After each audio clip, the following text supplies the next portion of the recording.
जय हिंद मित्रों, इस वक्त हम मौजूद हैं छत्तीसगढ़ के कोरबा जिले का यह लेमरू वन परिक्षेत्र है। लेमरू वन परिक्षेत्र अधिकारी कार्यालय में जब हम पहुंचे तो वहां पर वे उपस्थित नहीं थे।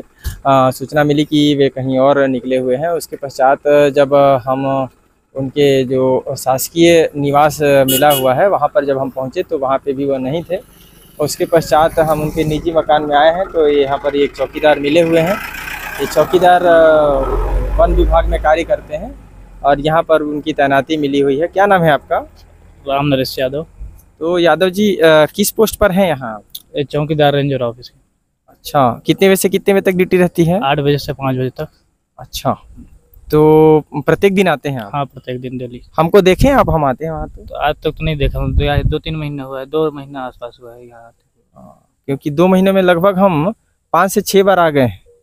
इसका मतलब आप वहाँ तैनाती नहीं है, तैनात रहते हैं? मैं वहीं रहता हूँ बस, ऑफिस में। तो वहाँ तो हमारी आगमन हमेशा होता है। अलग-अलग परसों नरसों आए थे हम, तो परसों नरसों में आप कहाँ थे? आपकी ड्यूटी थी? तो रविवार को शनिवार को तो छुट्टी रहता है ना ऑफिस। नहीं, शनिवार नहीं, शुक्रवार की बात कर। शुक्रवार को हाँ वहीं ऑफिस में था। तो ऑफिस तो बंद था, ताला बंद था। आप गए थे शायद दोपहर को। हाँ, उस समय रेंजर साहब आए थे। और आने के बाद उन्होंने बोला कि मैं डीएफओ कार्यालय जा रहा हूँ। उस समय आप थे वहाँ? हाँ, आप गए, उसके बाद पूछे आप। अच्छा, उसके बाद आप आए हैं? हाँ। अच्छा, तो यहाँ पे अभी जो ये इनका निवासी स्थान है क्या? हाँ, निवासी स्थान। ये निजी है उनका स्वयं? हाँ, स्वयं का। अच्छा, तो यहाँ पे आप अभी किस लिए आए थे? बस कुछ काम था। अच्छा, उनसे निजी कोई काम? हाँ, निजी कुछ काम था। अच्छा, तो अभी मिले क्या आपको? नहीं मिले हैं अभी तक, तो इसका वेट कर रहा हूँ। मतलब मैंने घर पे भी नहीं है, ऑफिस कार्यालय में भी नहीं है, तो आप वेट कर रहे हैं। फोन लगा के देखे क्या कहा है? फोन नहीं लगाया हूँ, मोबाइल नंबर नहीं है मेरे पास। चार्ज किस पद पे हैं आप यहाँ? चौकीदार पे? हाँ। क्या वेतनमान है आपका?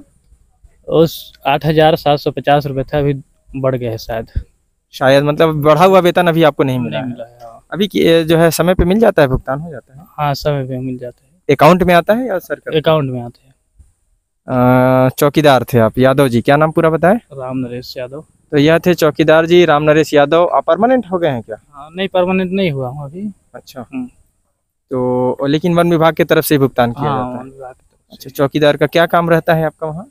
और ऑफिस का देख रेख जो है, झाड़ू उड़ू और गेट को खोलना बंद खोलना, कैंपस अंदर को थोड़ा सुरक्षा देना। जो भी है। चौकीदार के नाते एक सवाल आपसे पूछूंगा। हम अभी हाल ही में 4-5 दिन पहले आए थे तो गेट में ताला बंद था, ड्यूटी का समय था, तो और वहाँ पे हम भीतर पहुंचे बाद में पिछले द्वार से। कुछ कारणवश चौकीदार लोग नहीं थे, मौजूद नहीं थे। आप भी नहीं थे वहाँ? नहीं था मैं भी। तो मतलब पीछे वाले जो बीट गार्ड वगैरह रहते हैं उन्होंने बंद किया होगा? हाँ, उन्होंने बंद किया होगा। मवेशी घुस जाते हैं, गोबर उबर रहता है ना, तो हम लोग साफ करना पड़ता है ज्यादातर।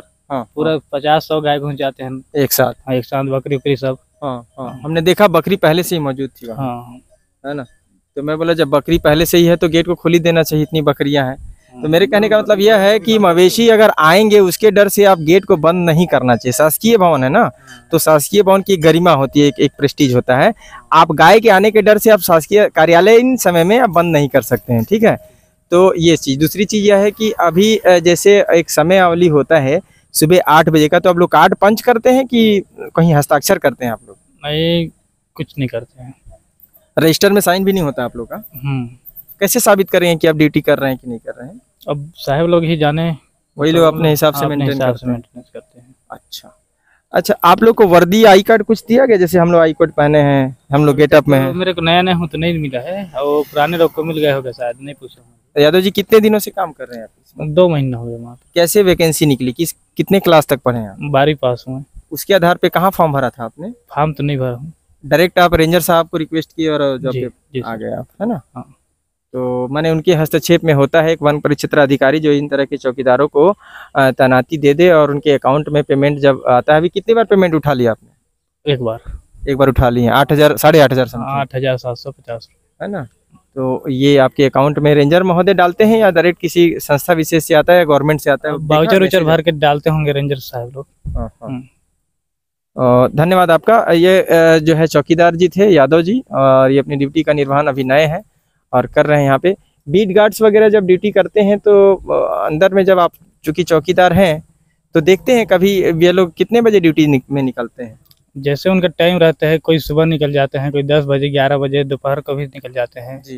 अब मतलब उनका कोई फिक्स टाइम नहीं रहता है। वहाँ महिलाएं भी रहती हैं क्या अंदर? महिलाएं अंदर नहीं रहती हैं। माने उनके फैमिली नहीं रहते? नहीं रहते, किसी का कोई सिंगल रहते हैं? सिंगल रहते हैं, अपने अपने मतलब बैचलर रहते हैं कहने का बैचलर।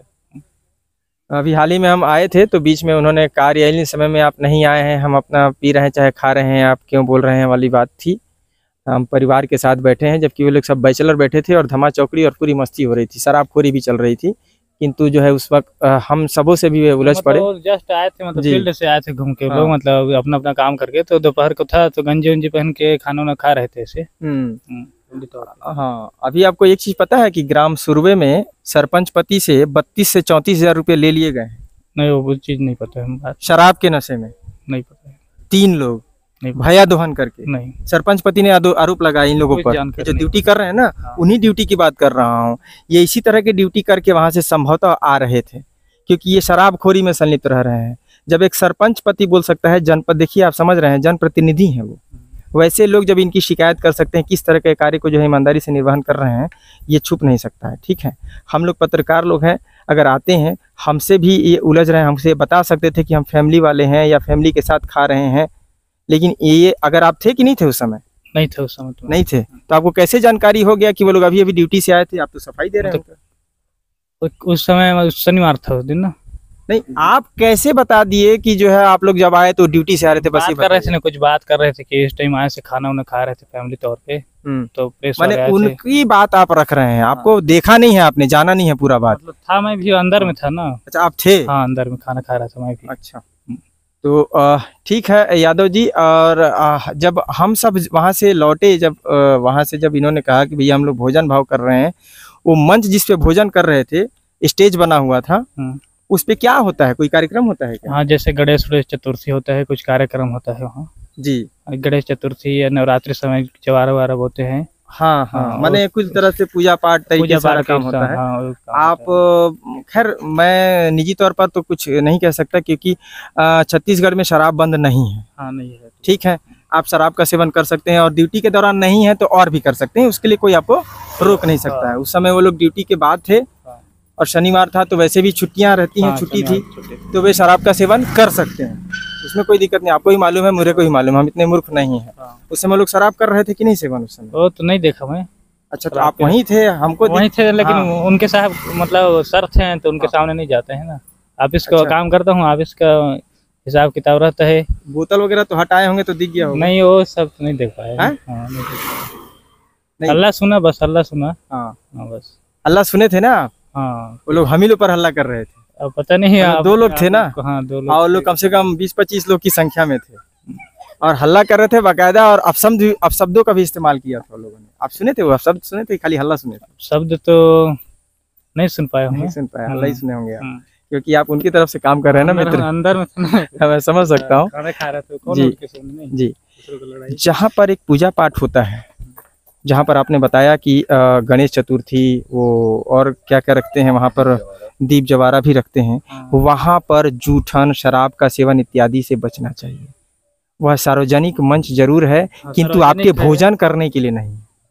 तो खुला था ना उस समय, दोपहर था, हवा चल रहा था। आपके भोजन करने और शराब सेवन करने के लिए वह मंच नहीं जहाँ पर हम पूजा करते हैं। आप मंदिर हिंदू है ना? हिंदू है, मतलब मंदिर वो मंच है। बताइए, वो मंच पर अगर हम खाना खाने जाएंगे और वहाँ पर जूठन गिरेगा कि नहीं? और जैसे जनरेटर रखा हुआ है वहाँ पर, खुला स्थान है, और जो मंदिर है सामने में 2 ठो, हाँ, वो सब गणेश चतुर्थी के लिए सामने वाला मंदिर के पास, गेट के पास, छोटा वाला गेट के पास मंच बना है, वहीं होता है वहाँ पर होता है। और अभी आपने बताया कि वहाँ पर तो ज्यादा जानकारी मैं भी नहीं ले पाया ना। अच्छा, अब उसको आप ढक रहे हैं, जितना जानकारी था उतना बता। अच्छा, खैर ठीक है यादव जी, हम आप सबसे यही निवेदन करने आते हैं बारम्बार कि जिस चीज का आप पैसा उठा रहे हैं, वह पैसा किसी के घर का नहीं है।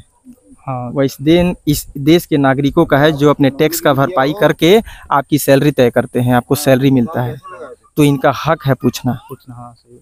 आप एक चौकीदार हैं, आप अपने घर में चौकीदार रखेंगे और उसको सैलरी देंगे, तो उससे बोलेंगे क्यों तुम ड्यूटी कर नहीं रहे हो, क्योंकि उसको पैसा दे रहे हो। ठीक उसी प्रकार इन नागरिकों का पैसा है, ठीक है, और वो जरूर पूछने आ सकते हैं कि आप ड्यूटी का निर्वहन कर रहे हैं कि नहीं, उनका हक है, उन्हें भगाया नहीं जा सकता। जिस कदर उन लोगों ने, आपने सुना ना किस तरह से हल्ला कर रहे थे, ये सिस्टम है। मैं आपसे कैसे बात कर रहा हूँ, हम लोग तो 3 लोग हैं, आप अकेले हैं, फिर भी मैं आपसे कितने सलीके से बात कर रहा हूँ। अच्छा लग रहा है बात करना, अच्छा लग रहा है। इसी तरीके से उनको भी जरूरत था बात करने की, जिस तरह से आपने उनकी लहजे को तो सुना होगा, भले आप भीतर थे नहीं देखा, क्या लहजा उचित था?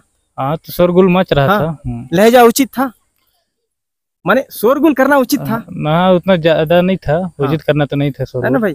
पढ़े लिखे आप, 12th पास हैं। एक तरह का उलझना, एक तरह से बदतमीजी, वो उचित नहीं है।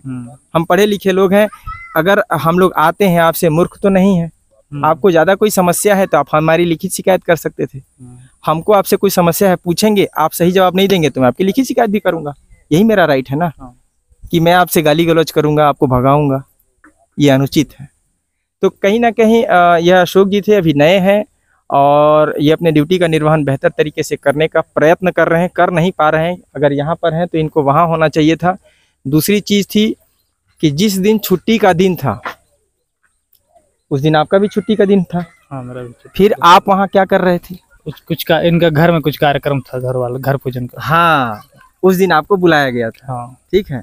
आप समझ सकते हैं कि अपने निजी कार्य हेतु भी चौकीदारों का इस्तेमाल किया जाता है। जब एक चौकीदार इनके निजी कार्य के लिए एक रेंजर के, एक वन परिक्षेत्राधिकारी कार्यालय के परिक्षेत्राधिकारी के घर काम कर सकता है, तो और ने कितने कर्मी जो है इनकी सेवाओं में संलिप्त हो सकते हैं। तो कहीं ना कहीं से वहाँ अपना अलग बनाए खा रहे थे उधर हम लोग। हाँ, मैंने देखा ना, वहाँ पे आप लोग अपना पूरी व्यवस्था थी वहाँ पर, यहाँ के उनके समाज थे। और वहाँ पे जितने आपके बैचलर जो दोस्त लोग थे, मतलब ये जो वन कर्मी और वन रक्षक और बीट गार्ड, ये सभी लोग वहाँ मौजूद थे, है ना। यहाँ अलग पार्टी चल रही थी, वहाँ अलग पार्टी चल रही थी। हम ये नहीं कह रहे हैं कि यहाँ वाले वहाँ थे, ठीक है। तो ये सारी चीजें हैं। तो कहीं ना कहीं व्यवहारों को लेकर, क्रियाकलापों को लेकर कहीं ना कहीं असंतोष व्याप्त है। और क्षेत्र के डीएफओ समेत कलेक्टर महोदय से भी हमारा अनुरोध है कि इस मामले में जांच कर दोषियों के विरुद्ध उचित कार्रवाई करने की कृपा करें। क्योंकि अगर इस तरह से ही होता रहा, वन परिक्षेत्र है, 40-40 किलोमीटर दूर शहरों से है, तो वैसे भी कोई अधिकारी जल्दी यहाँ पर नहीं आ पाते हैं। हम मीडिया कर्मी भी जल्दी नहीं आ पाते हैं। और इस अवस्था में यदि हम कभी भी आते भी हैं तो इस तरह की अवस्था जब पाते हैं, गैर जिम्मेदाराना कृत पाते हैं, शासकीय कार्यालयों में ताला जड़ा हुआ पाते हैं, तो कहीं ना कहीं हमें असंतोष व्याप्त होता है और हम खबर बनाने पर विवश हो जाते हैं, ताकि उस कार्य में सुधार हो। हमारी निजी शत्रुता किसी से नहीं है, सिर्फ समाज के दर्पण होने के नाते हम उसमें सुधार करने का प्रयत्न करवाते हैं। तो आशा है इन्हीं शब्दों के साथ कैमरा सहयोगी पुरुषोत्तम साहू के साथ मैं प्रधान संपादक मुकेश भारती। जय हिंद।